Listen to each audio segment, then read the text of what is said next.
السلام عليكم ورحمة الله وبركاته. إن الحمد لله والصلاة والسلام على رسول الله وبعد. فقد قال الله تعالى في الكلام المجيد: فأعوذ بالله السميع العليم من الشيطان الرجيم. بسم الله الرحمن الرحيم. يا أيها الذين آمنوا ادخلوا في السلم كافة ولا تتبعوا خطوات الشيطان إنه لكم عدو مبين. وقال الله تعالى في الكلام المجيد: يا أيها الذين آمنوا لا تلقوا بأيديكم إلى التهلكة وأحسنوا إن الله يحب المحسنين.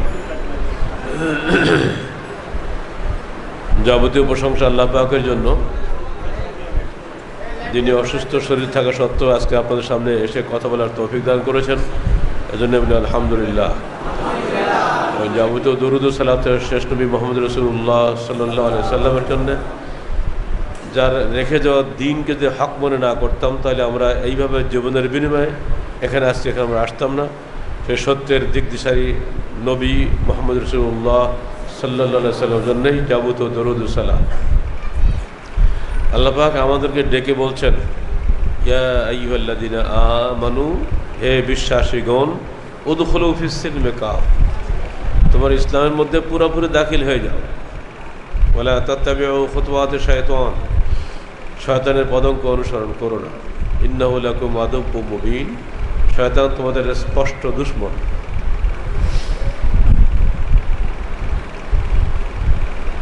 মুমিনদেরকে ইসলামের মধ্যে পূর্ণভাবে দাখিল হওয়ার জন্য আল্লাহ পাক আমাদেরকে আহ্বান জানাচ্ছেন।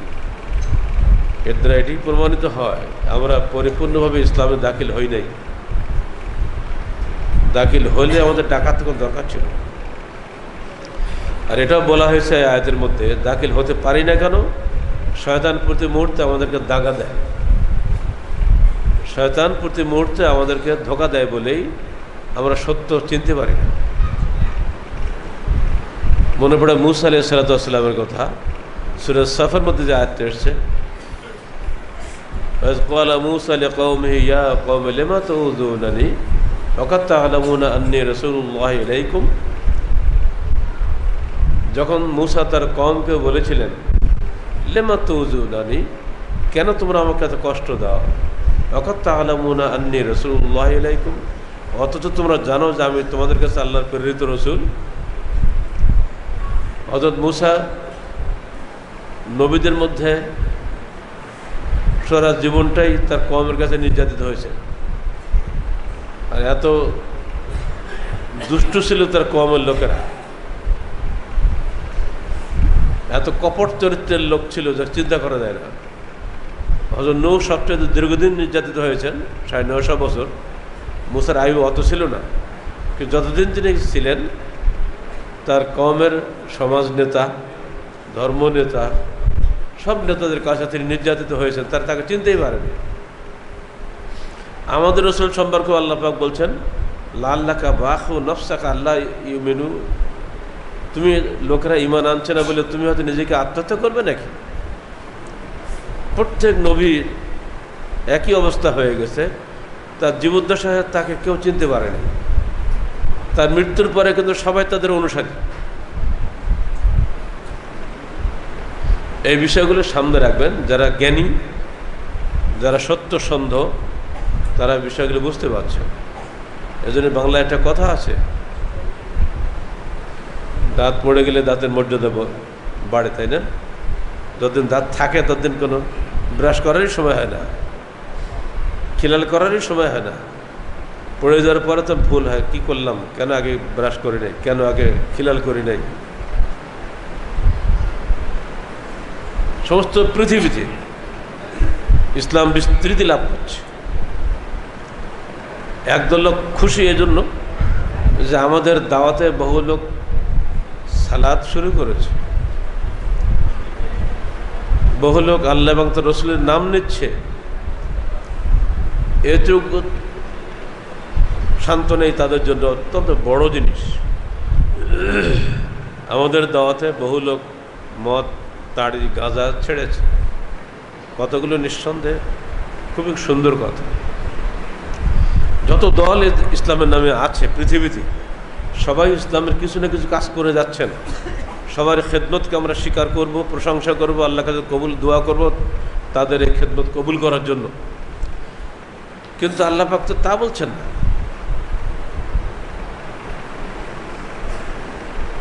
একটা গাছে ফল হয়, আমাদের রাজশাহীতে এমন কিছু গাছ আছে, এক একটা ডালে এক এক রকম আম হয়। আর বুদ্ধি বের করেছে যে এখন আর বেশি গাছ লাগবে না, একই গাছে একটা ডালে ফজলির কলম, আরেকটা ডালে গোপালভোগ, আরেকটা ডালে খিচড়া, আরেকটা ডালে ল্যাংড়া, একটা গাছে 4 রকম আম আপনি এক জায়গাতেই পাবেন।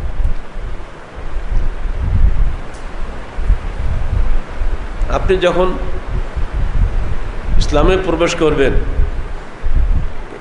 তখন অবশ্যই আপনাকে এর সব সাইড কভার করতে হবে। এক অংশ নেবেন, এক অংশ ছাড়বেন, পূর্ণ ইসলাম হবে না। পূর্ণ ইসলামে প্রবেশ করার জন্য আল্লাহ পাক নির্দেশ দিচ্ছেন আমাদেরকে। কিন্তু পৃথিবীর কোথাও পূর্ণ ইসলাম নাই। কোনো ব্যক্তির জীবনে পূর্ণ ইসলাম হয় না। মৌলিক কারণ একটাই, যে শয়তানের প্রতারণা আমাদেরকে সবসময় পিছিয়ে রাখে। একটা মানুষের জীবনে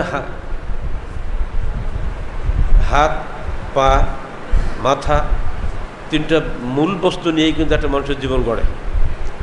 হাতের কাজ হাতে করে, পায়ের কাজ পায়ে করে, মাথার কাজ মাথা করে, কিন্তু 3টাকে বাদ দিয়ে কি কোনটা হবে? এর মধ্যে হয়তো বল মাথাটাই বেশি গুরুত্বপূর্ণ। ঠিক আছে, গুরুত্ব বাড়বে বটে, কিন্তু হাত ছাড়া কি মাথা চলবে? প্রত্যেকটার দরকার আছে। সমাজে চলতে গেলে আমার হাতও লাগবে, পাও লাগবে, মাথাও লাগবে, চোখও লাগবে, কানও লাগবে, নাক চোখ সবই লাগবে। যার চোখ নেই তাকে জিজ্ঞেস করে দেখেন চোখের কি গুরুত্ব, তার কান নেই তার জিজ্ঞেস করেন কানের কি গুরুত্ব। প্রত্যেকটা অঙ্গ প্রত্যঙ্গ অত্যন্ত গুরুত্বপূর্ণ। এজন্য সাহাবা একরাম আল্লাহ রসুলের কোনো একটা সুন্নতকে পর্যন্ত ছাড়তেন না। আমরা ফকিরা পরবর্তীকালে এসে ফরজ, সুন্নত, মুস্তাহাব, মন্দুব, মকরু ইত্যাদি ভাগাভাগি করেছি, এটা আলমদের কাজ। কিন্তু হাদিসের পরিভাষায় আল্লাহ রসুলের কোনো একটি সামান্যতম সুন্নতকেও তারা ছাড়তেন না, প্রত্যেকটা গুরুত্ব দিয়ে তার পালন করতেন। এমনকি একদিন আল্লাহ রসুল সালাত আদায় করতে করতে স্যান্ডেলটা খুলে ফেলে দিয়েছেন। সাহাবাকেরাম পিছনে যারা মুসল্লি ছিলেন সবাই খুলে ফেলে দিয়েছে, ব্যাপার কি? শেষে আল্লাহ রসুল সাল্লাহ সাল্লাম বেরিয়ে হয়ে সালাম ফেরার পরে বলছে তোমরা সব স্যান্ডেল খুলে ফেলে দিলি কেন? আপনি তো ফেলে দিলেন। উনি ফেলে দিয়েছেন বলে সবাই ফেলে দিয়েছে। চিন্তা করুন কীভাবে তারা অনুসরণ করতেন। এতাআত বা ইত্তেবা কাকে বলে দেখেন। আল্লাহ রসুল বলেন দেখো বাবা, আমার স্যান্ডেলের তলায় হঠাৎ খেয়াল হলো বোধহয় নাপাকি ছিল, ওটা আমার আগে খেয়াল হয়নি, তাই খুলে ফেলেছিলাম। তো তোমাদের তো ছিল না। আমরা তো তা বুঝবো না, আমরা দেখবো আমার নবী যা করে আমরা তাই করবো, কথা ঠিক না? এটাকে বলে ইত্তেবা। এই ইত্তেবা থেকে আমরা অনেক সরে গেছি। একদিন আল্লাহ রসুল রাস্তায় হাঁটছেন, ওমর ফারুকের হাতের মধ্যে হাত দিয়ে। চিন্তা করুন নেতা এবং কর্মীর মধ্যে সম্পর্ক কেমন হলে, কোথায় নবী আর কোথায় ওমর। কর্মীর হাতের মধ্যে হাত দিয়ে আল্লাহ নবী হাঁটছেন রাস্তায়। এক পর্যায়ে বলছে ওমর তুমি আমাকে কেমন ভালোবাসো? বলে আমি দুনিয়ার সব চাইতে আপনাকে বেশি ভালোবাসি, তো আমার জীবনের চাইতে না। আল্লাহ রসুল বলছেন না, তুমি এখনো ইমানদার হতে পারো না। কিছুক্ষণ পরে ওমর বলছে হে আল্লাহ রসুল, এখন আমি বলছি আমার জীবনের চাইতে আমি আপনাকে ভালোবাসি। তখন আল্লাহ রসুল বলেন হ্যাঁ ওমর, এখন তুমি ইমানদার হলে। চিন্তা করেন, মুআয বিন জাবালকে উনি ইয়ামানে পাঠাচ্ছেন, অত্যন্ত জুনিয়র সাহাবী, অনেক কনিষ্ঠ সাহাবী। মুআযকে ডেকে বলছে মুআয তুমি যাচ্ছ ইয়ামানে, সেখানে গিয়ে মানুষকে প্রথমে ইসলামের দাওয়াত দিবা। যদি তারা কবুল করে তাদেরকে সালাতের আদেশ দিও, যদি তারা কবুল করে তো তাদেরকে জাকাতের আদেশ দিও। আর জাকাত নেবে তোমরা ধনীদের কাছ থেকে জাকাত নিবা। তুরাদ্দু ইলা ফুকারাইহিম, ওই দেশের যারা অভাবগ্রস্ত তাদের মধ্যে দান করবা। মনে রেখো মুআয, তুমি এমন একটা দেশে যাচ্ছ সেখানকার লোকের অধিকাংশ ইহুদি খ্রিস্টান, অতএব সবার আগে তুমি দেখবা তারা আল্লাহর কোরআন বা তার নবীকে স্বীকার করে কিনা। যদি স্বীকার করে তাহলে সালাত, সালাত স্বীকার করলে তাহলে জাকাত। ভাষাটা খেয়াল করছেন? তুখাযু মিন আগনিয়াহিম ওয়া তুরাদ্দু ইলা ফুকারাহিম, ধনীদের কাছ থেকে জাকাত নেবে, ফকিরদের মধ্যে দান করবে, ফেরত দেবে। এই যে মৌলিক কথাগুলি বলে দিচ্ছেন, বলার পরে বলতে দেখো মুআয বিন জাবাল কিন্তু উটের পিঠে বসা, আর আমার রসুল কিন্তু পায়ে হাঁটা। এটা মনে মনে কল্পনা করেন, কোথায় মুআয আর কোথায় তার রসুল। মুআযকে বলছে তুমি নামতে বসো, তুমি উঠে পরে থাকো, আমি তোমাকে যা বলি শোনো। তুমি যখন ইয়ামনতে ফিরে আসবে তোমার রসুলকে এখানে পাবে না, তখন তুমি ওর কবরের পাশ দিয়ে হেঁটে যাবে আর আমাকে সালাম করে চলে যাবে, আর কিন্তু তোমার সঙ্গে দেখা হবে না। তাই বলতে ঠিকই তাই, মুআয ফিরে এসে আল্লাহর নবীকে পায়নি। এই যে বিদায়ী কথাগুলো তাদের জীবনতে আসছে, একটা মানুষকে প্রথমে দাওয়াত দাও, দেখো সে ইসলাম কবুল করে কিনা। এই বিষয়ে আমরা সবাই একমত, আমরা সবাই ইসলাম কবুল করেছি, ঠিক না? এরপরে কথা হচ্ছে কি, যদি কবুল করে তো তাদেরকে 5 ওয়াক্ত সালাতের নির্দেশ দাও। যারা আসলে সবাই কি 5 ওয়াক্ত সালাত আদায় করেন? যদি কেউ না করে থাকেন দয়া করে আজ থেকে তওবা করেন। যে কোনো সময় নিঃশ্বাস বন্ধ হবে, ধনী করে বয়স বেশি হলে মরবো, অল্প বয়সে মরবো না, এই চিন্তাধারাটা সঠিক কি? এটা ভুল না? আজ থেকে তওবা করার ইয়ং ছেলেপিলে যারা তোমরা আছো, খবরদার 5 ওয়াক্ত সালাত বাদ না হয়। কারণ সালাত হলো মনের রোগের চিকিৎসা। একটা মানুষ 5 বার যদি দৈনিক আল্লাহর কাছে হাজিরা দেয়, মাথা নত করে, সে মানুষ কখন অহংকারী উদ্ধত হতে পারে না। যে মানুষ মাটিতে মাথা শোয় সে মানুষ কখনো অহংকারী হতে পারে? আগে এইটা ট্রেনিং দাও, আগে সালাত, এরপরে হে মুআয তুমি ওদের কাছে জাকাত নাও, ধনীদের কাছ থেকে, সবার কাছ থেকে না। তারপরে তুরাদ্দু ইলা ফুকারাহিম, ওই দেশে যারা ফকির মহগ্রস্ত তাদেরকে ফেরত দেওয়া হবে। জাকাতকে আমরা সবাই দেই, বড় লোকের জাকাত নাই। আমার ভুল বুঝবেন না আপনারা, অধিকাংশ বড় লোকের জাকাত নাই।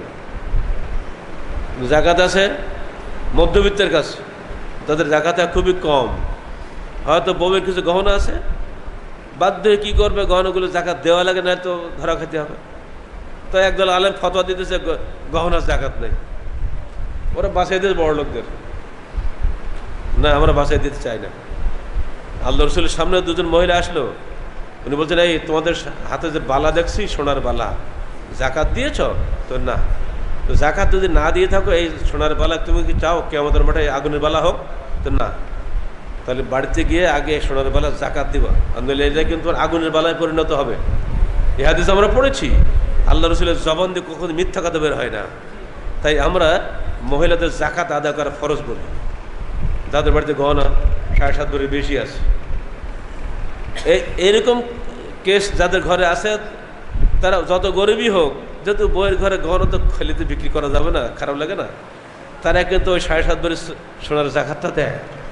যারা ব্যবসায়ী শ্রেণী, এদেশের ব্যবসায় এমন পচা হয়ে গেছে, এমন নোংরা পর্যায়ে চলে গেছে যে এখন সত্যিকারের হালালপন্থী ব্যবসায়ী খুবই কম।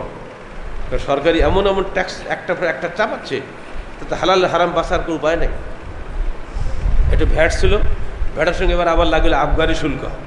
ব্যাংকে টাকা রাখবেন আপনি, ওখান থেকে আবার টাকা নেবে, সরকার কেটে নেবে। এই করে করে মানুষটা শেষ করে দিচ্ছে চারিদিক থেকে। আল্লাহ রসুল যখন মক্কাতে মদিনায় হিজরত করলেন, সেখানে 30 রকম এই ধরনের ব্যবসা ছিল, যারা আমার মার্চ সংখ্যা বাই মুআজ্জাল হাদিসটা যারা পড়েছেন তারা সে জানেন 30 রকম লেনদেনের বিষয়টা ছিল যা হারাম। 30টাই বাতিল করে দিলেন, দেখলে একটা রেখে দিলেন, জাকাত। আর ঋণ নিতে হবে, ঋণ দাও, কর্জে হাসানা, ঋণের বিনিময়ে বেশি টাকা নিতে পারবো না। 100 টাকা ঋণ দিয়ে যদি 110 টাকা নেন, 10 টাকা সুদ হবে না? এটা তো সুদের মশলা আমরা সবাই জানি। 100 টাকা ঋণ দিয়ে যদি 110 টাকা দেয়, 10 টাকা সুদ, ক্লিয়ার। কিন্তু 100 টাকা ঋণ দিয়ে এই টাকা যদি একবারে নেন, যদি 3 বারে নেন, সেখানে আমরা সুদ দিতে হবে কিস্তিতে। আমরা সুবিধা দিল কিস্তি, কিন্তু টাকায় টাকা লাভ করলো। যদি একসঙ্গে 10 টাকা দিলে সুদ হয়, তাহলে কিস্তিতে ওই টাকাটা দিলে সুদ হবে না? কিস্তির ব্যবসা চলছে সমানে, যতগুলো ব্যাংক সব চলছে এর উপরেই। সবই সুদি কারবার। যত ব্যাংক আছে বাংলাদেশ, ইসলামী ব্যাংকে মানুষ টাকা রাখে ইসলামের ভক্তিতে, সেখানেও একই কেস। এজন্য সবাই জানেন ঋণগ্রস্ত জাকাত নাই। এদেশে বড়লোক হতে গেলে ব্যাংকের লোন নিতে হয়। ব্যাংক লোন না নিলে কেউ 10 তলা 5 তলা বিল্ডিং করতে পারে না। না নিলে ইনকাম ট্যাক্সের ভয় আছে। ইনকাম ট্যাক্স এলে ধরবে, বেটা তোমার বহু টাকা, গভর্নমেন্টকে এত টাকা দাও। এখন যদি আমি লোন দেখাতে পারি যে আমি লোন দিয়ে করেছি, তাহলে আমার আর ইনকাম ট্যাক্স লাগে না। এটা তো নাকি? এই ইনকাম ট্যাক্স ইচ্ছায় হোক অনিচ্ছায় হোক ওরা ঋণ নেবেই। ফলে কোটি কোটি টাকার মালিকও বলে, আমাকেই বলছে সরাসরি, ভাই একটু বলে দেন আমার এবার জাকাত নেই। দুজন মাদ্রাসাওয়ালারা আসছে উত্তরবঙ্গ থেকে, আমাকে বলছে একটু বলে দেন আমাদের এবার জাকাত নেই। অথচ অত বড় ধনী লোক ঢাকাতে তখন ছিল কিনা সন্দেহ। কারণ কি? ওই যে মসলে জানে ঋণগ্রস্ত জাকাত নাই। ওই জন্যই ভাই বললাম বড় লোকের জাকাত নাই। যে বড় লোক অধিকাংশ ঋণগ্রস্ত, সাবধান। আপনি ঋণগ্রস্ত কিনা আল্লাহ ভালো জানে, কি জন্য ঋণ নিয়েছেন তাও আল্লাহ ভালো জানে। ইনকাম ট্যাক্স ফাঁকি দেওয়ার জন্য ঋণ করেছেন কিনা ওটাও আল্লাহ ভালো জানে। আল্লাহকে ফাঁকি দেওয়ার চেষ্টা করবেন না। ধনী গরিব নিয়ে সমাজ চলবে। ধনীরা যেন অহংকার না করে যে আমরা টাকার মালিক হয়েছে, অতএব গরিবরা সবসময় আমাদের পায়রাবি করবে। খবরদার, এই অহংকার করলে আপনি ধ্বংস হয়ে যাবেন। আল্লাহ আপনাকে টাকা দিয়েছে, আল্লাহ আপনার ভাইকে টাকা দেয়নি, এটা আল্লাহর ইচ্ছা। নাহানু কাসামনা মাইশাতাহুম, আল্লাহ বলছে আমি নিজে রুজি বন্টন করি, কাউকে ধনী বানাই কাউকে গরিব বানাই, এটা আমার কাজ। ধনীরা যদি অহংকারী হয়ে যায় সে সমাজ ধ্বংস হয়ে যাবে। আর গরিবরা যদি একেবারে ধনী থেকে বিচ্ছিন্ন হয়ে যায়, ধনীরাও চলতে পারবে না। অতএব পরস্পরে ডান হাত বাম হাতের মতো সহযোগী হিসেবে দুনিয়া চলতে হবে। ধনীদের দায়িত্ব হলো গরিবদের প্রতিপালন করা। এখানেই যে আল্লাহ পাক বলছেন তোমরা সাদকা দাও, বলে আতুলকু বিআইদিকুম ইলা তাহলুকা, খবরদার তোমরা নিজেদেরকে জাহান্নামে ধ্বংসে নিক্ষেপ করো না। কেন এটা বললেন? আপনার টাকা গেলে তো আপনার কমে গেল, তো আল্লাহ বলছে আপনি টাকা খরচ না করলে আপনি ধ্বংস পড়ে যাবেন। ইয়ামহাকুল্লাহু রিবা ওয়া ইউরবিস সাদাকাত, সাদকায় রুজি বৃদ্ধি করে, দেশে সমৃদ্ধি নিয়ে আসে, আর সুদ সংকীর্ণ করে।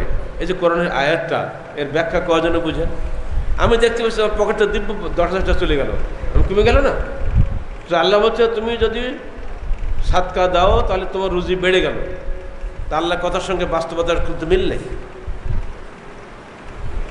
আর আল্লাহ বলছেন সুদ তোমার রুজি সংকীর্ণ করে দেবে। তা আমি দেখতে পাচ্ছি সুদ আমার রুজি বাড়িয়ে দিচ্ছে। তো আল্লাহর কথার সঙ্গে ডাইরেক্ট গরমিল হয়ে যাচ্ছে না? তাহলে কি বলবেন আমি ঠিক আল্লাহ বে ঠিক? এ কি বলা যাবে? তাহলে নিশ্চয়ই আমার বুদ্ধির গোলমাল আছে, এর অর্থ তাই না? যে বুঝতে না পারলে তো তুমি ভুল, আমি ঠিক। এ তো গোয়ার গোবিন্দ তারা কিছু লোক আছে না, ওরা এরকম বলে না, আরে বাবা তুমি বাদ দাও, আমি তো ঠিক আছে। না, সুদে কিভাবে ধ্বংস ডেকেন আপনি দেখেন। এ তো ব্যবসায়ী এলাকা, আপনি সুদের ভিত্তিতে ব্যবসা করেন, টাকা আপনার ঘরে ভর্তি, আপনার ব্যবসা ভর্তি, গোডাউন ভর্তি মালামাল রয়েছে, আপনি জাকাত দেন না। আপনার কর্মচারী যারা আছে একেবারে কম বেতন দেন, তারা খেয়ে পরে বাঁচতে পারে না। গার্মেন্টসে যারা চাকরি করে ওটি বেতন হলো তো ফকির ভিক্ষু বলতে ওতে বেঁধে দিই আমরা। এত লড়াই টড়াই করে তো এখন বোধহয় একটু বেশি হয়েছে এই সরকার আমলে, ধন্যবাদ দিতে কিছুটা বেড়েছে। ওই টাকা দিয়ে সে খাবে কি আর জাকাত দেবে কি? কিন্তু আপনার টাকা ঠিকই আছে, আপনার টাকা কম নেই। এখন ভালো, আপনার যে টাকা ফ্যাক্টরিতে ইনকাম করলেন, লুঙ্গি শাড়ি যা কিছু করলেন, এগুলো কিনবে কে? আপনি কিনবেন না গরিব মানুষ কিনবে? বলেন, সাধারণ মানুষ কিনবে। তো সাধারণ মানুষের পকেটে পয়সা নেই। যদি আপনি জাকাত দিতেন, ওই জাকাত দিয়েই কিন্তু তারা আপনার লুঙ্গিটা কিন্তু আপনি তো জাকাত দেন না, আপনি দান ভিক্ষা কিছু করেন না, আপনি খালি নিজে খাবেন নিজের তালেতে আসেন। খালি একটা বাড়ি আছে, ওদিকে সবার লোক হয় না, ঢাকায় 3টে বাড়ি, চিটাগাঙে 2টো বাড়ি, লন্ডনে বাড়ি, এত বাড়ি কি দরকার? বলে দিচ্ছি, ঢাকা শহরে যাদের মেলা বাড়িঘর আছে, একটা বাড়ি আমাকে দান করে দেন। মনে থাকবে নকশবন্দি লোকদের?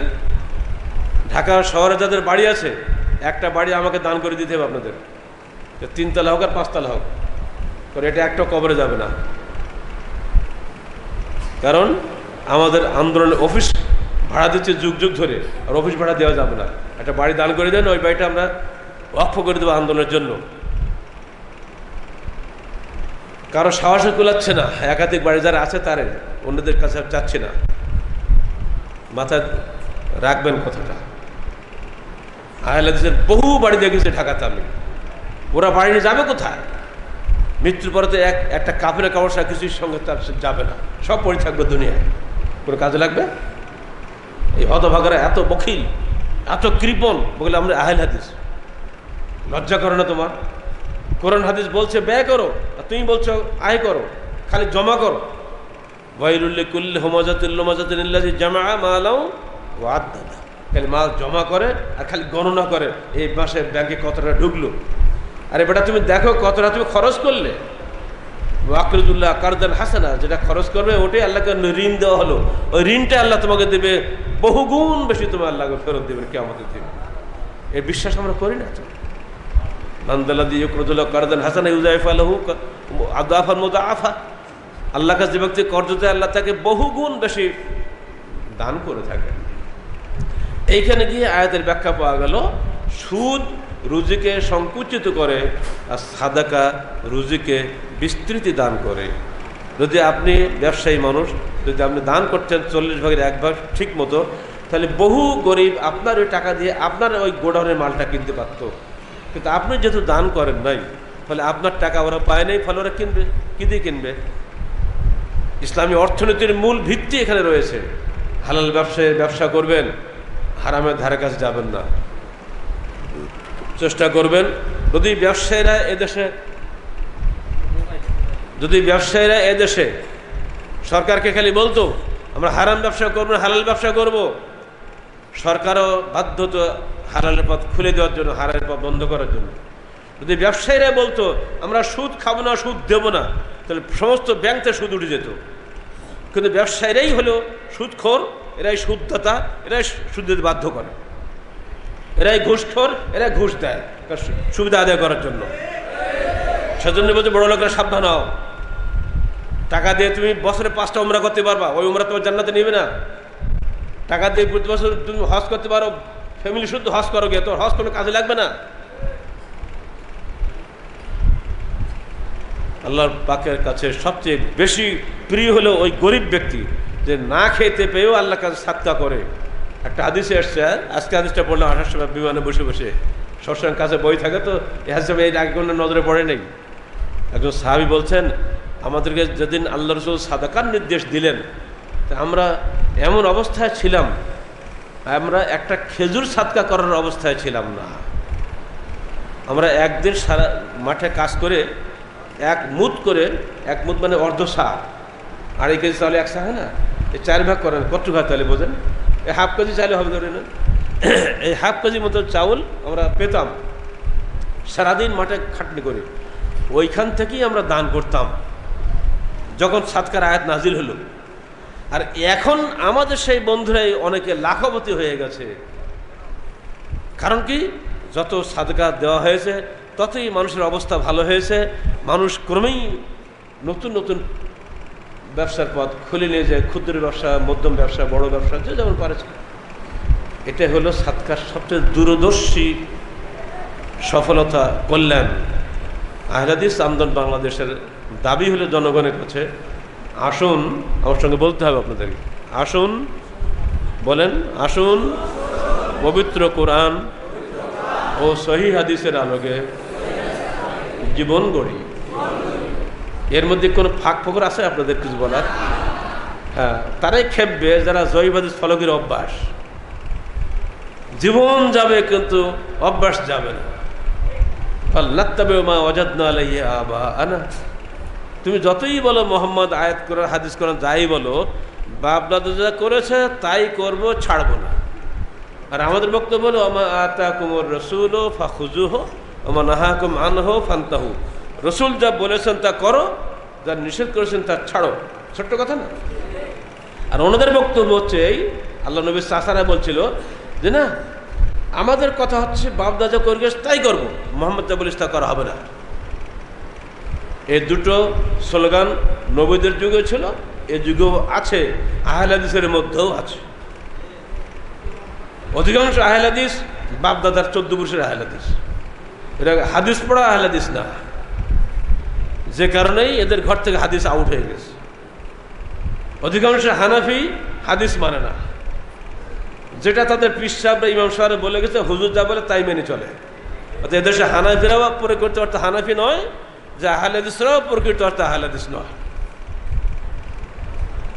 সবার কাছে আমাদের একটাই দাবি, যেটুকু সংশোধন দরকার সহিহ হাদিসের মানদণ্ডে সংশোধন করে নেন। জীবন থাকতে থাকতে সংশোধন করেন, মরে যাওয়ার পথে লাভ হবে না।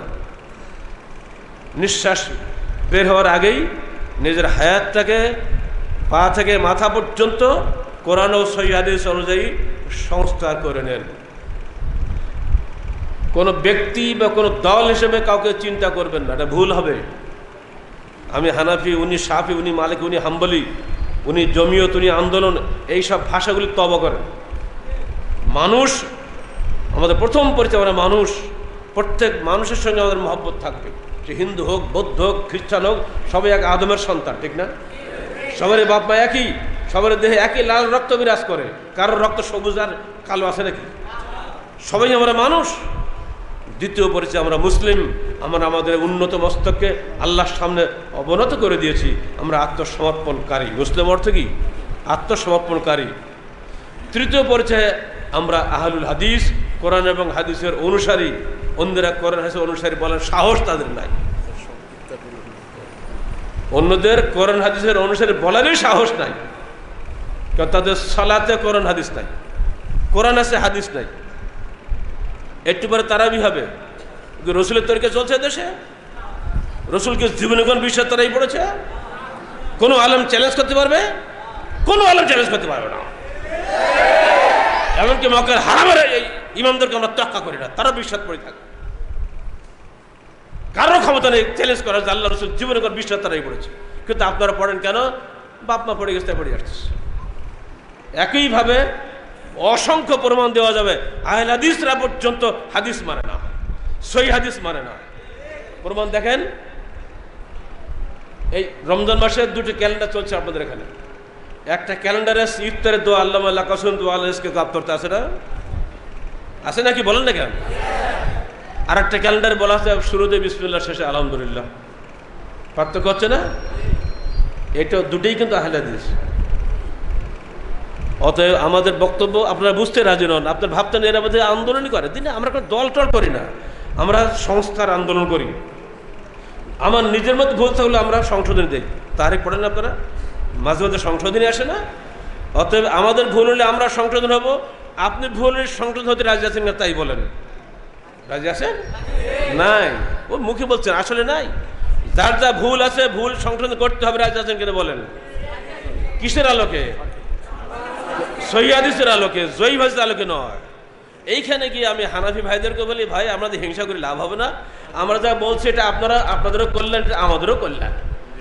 ইমাম আবু হানিফা বলে গেছে, ইজা সাহাল হাদিস ফাহুয়া মাযহাবুনা, সহিহ হাদিসটাই আমার মযহাব। আমাদের বক্তব্য, আমাদের সহিহ হাদিসটাই আমাদের মযহাব। এই সহজ সরল কথাটাই সারা জীবন এদেশে মানুষকে আমরা বলে যাচ্ছি, কিন্তু আমার নিজের ঘরের লোক আমাদের চিনতে পারলো না, বাহিরের লোক আমাদের চিনতে পারে নাই। সবাই খালি হিংসা, বিদ্বেষ, গালিগালাজ। প্রত্যেকদিন মধ্যে আমি যে কত যে গালিগালাজ চাই আপনাদের কাছ থেকে, হিসাব করলে আল্লাহর আমলের মধ্যে ভরিয়ে গেল। গালি দেন, যাই দেন, বলে রাখছি, সহিহ হাদিসের আলোকে জীবন গড়ার জন্য চেষ্টা নিন। একাকী হবে না, সংঘবদ্ধভাবে যেতে হবে। হাদিসেরই নির্দেশ, কোরআনের নির্দেশ, কান্ন বুনিয়ান মারসুস, শীষে ঢালা প্রাচীরের মতো আপনাদের চলতে হবে। বিভক্ত জীবন চলবে না। ঠিক একইভাবে হালাল খেতে হবে, হারাম খাওয়া চলবে না। হালাল হারাম সবাই বুঝেন। একইভাবে জাকাত দিতে হবে। জাকাত আপনার টাকা না, জাকাতটা গরিবের হক। যেখানে জায়গা সেখানে দিতে না দিলে আপনাকে মরতে হবে, হাদিসটা সাখাত বলে গেছে। আর জাকাত দেবেন জায়গা মতো দিবেন, যেখানে দিলে কাজে লাগবে। তুমি বাবা থামো তো, ডিস্টার্ব করো তো, অসংখ্য বেদাতি প্রতিষ্ঠান চলছে বাংলার জমিনে। থামে, কথা বলেন না। বাংলাদেশে বেদাতিদের যত প্রতিষ্ঠান আছে, মাদ্রাসা হোক, মসজিদ হোক, দেখলে চোখ তাক লেগে যায়। ঢাকাতে অ্যাডভার্টাইজ দেখলাম, এই মাদ্রাসা শুধুমাত্র ধনীদের জন্য, পুরোটা এসি করা, সারাদিন তারা গরম টের পায় না। অথচ এই বিল্ডিংগুলো হচ্ছে গরিবের টাকায় নয়, ধনীদের টাকায়। অথচ আহলে হাদিসের প্রতিষ্ঠানগুলো পড়ে আছে, সেখানে টাকা দেওয়ার লোক নাই। এই জন্য বলছি, আপনাকে কিয়ামত মাঠে প্রশ্ন করে 5টা জিনিস। 1 নম্বর হলো ওই কোন পথে আয় করলেন, 2 নম্বর হলো কোন পথে ব্যয় করলেন। এসব তোষামত করলেও আপনি টাকা দিয়ে দিলেন, তা হবে না। আপনাকেই হিসাব দিতে হবে কোথায় ব্যয় করলেন। যেখানে ব্যয় করলে সাদকা জারিয়া হবে, সহি জায়গাতে যাবে, সেখানেই আপনাকে ব্যয় করতে হবে। নকল ওষুধ কিনে লাভ হবে না, দেহে ক্ষতি হবে। এই সহি হাদিসের আন্দোলন যেটা চলছে, এর জন্য আপনাকে ব্যয় করা কর্তব্য। এখানে আমি ইঙ্গিত দিয়ে গেলাম, আপনারা দয়া করে সঠিক জায়গায় সঠিক দান করবেন, এটা মনে রাখবার চেষ্টা করবেন। আর পরিশেষে আহলে হাদিস ছেলেরাই আজকে জঙ্গি হচ্ছে। আমাকে আয়াজি সাহেব বলছেন, ভাই আমি কি করবো বলেন, যেটাকেই ধরি সেই বলে আমি আহলে হাদিস, মানে বুকে দিন সালাত আদা করে। এই যে কোন বিপদে পড়ে গেছি আমরা এখন, সব দায় দায়িত্ব ঘাড়ে পড়েছে গালব সাহেবের। বাংলাদেশে আর একটা আহলে হাদিসের দল আছে না, তাদের তো কেউ ধরে না, যত সব আমার ঘাড়ে যাবে কেন? তারা বুঝে গেছে দেশে আহলে সংগঠন মানে একটাই, এটি ভালো জোরদার। অত সবই এনারে অনুসারী, এরাই এবার কাজ করে, বুঝেই পারতেছি না। শেষকালে গত মাসে স্বরাষ্ট্রমন্ত্রীরা গিয়েছিল, তাকেও সব বুঝিয়ে টুঝে বলে আসছি, এখানে যারা ইয়ং ছেলেমেলে আছে সাবধান থাকো, তোমাদের কারণে পুরো আহলে জামাত কিন্তু আজকে মার খাচ্ছে। 2-4টে ছেলে রমাদান করে, হয়তো ইন্টারনেটে সালাদ দেখেছে, হয়তো মক্কার সালাদ দেখেছে, অথবা সালাদ রসুল পড়েছে, বই পড়ে সালাদ আদায় করলো, বুকে হাত বেঁধে বাস ওই চলে গেল আর অন্যায় কাজে, বাস গুলি খেয়েই বলল না। আমরা ভালো করে বলে যাচ্ছি, আহলে হাদিসের ঘরের কোনো ছেলে বা নতুন যারা আহলে হাদিস হয়েছ, তোমরা যেন চষে পড়ে জঙ্গিবাদে মিশে যেও না। জঙ্গিবাদ এবং ইসলামের বিরুদ্ধে একটি বিষয়টা বোঝার জন্য আমাদের লিখিত বইগুলো ভালো করে পড়ো। জেহাদ ও কেতাল বই, একামুদ্দিন পথ পদ্ধতি, বিভ্রান্তি নিরসনের জবাব, এই বইগুলো ভালো করে পড়ে দেখো। তোমাদের সব প্রশ্ন সেখানে আমরা জবাব দেওয়ার চেষ্টা করেছি। কোনো ছেলে যদি জঙ্গিবাদে চলে যায়, মহিমাকুদ্দরও দায়িত্ব আছে, আপনারা সাবধান হবেন, তাদেরকে ঠেকানোর চেষ্টা করবেন। পরিশেষে আপনাদের সবাইকে ধন্যবাদ জানাচ্ছি। আহলে হাদিস বাংলাদেশের কেন্দ্রীয় বায়তুল ফান্ডকে সমৃদ্ধ করার জন্য আবেদন জানাচ্ছি। আসসালামু আলাইকুম ওয়া রাহমাতুল্লাহি ওয়া বারাকাতুহু।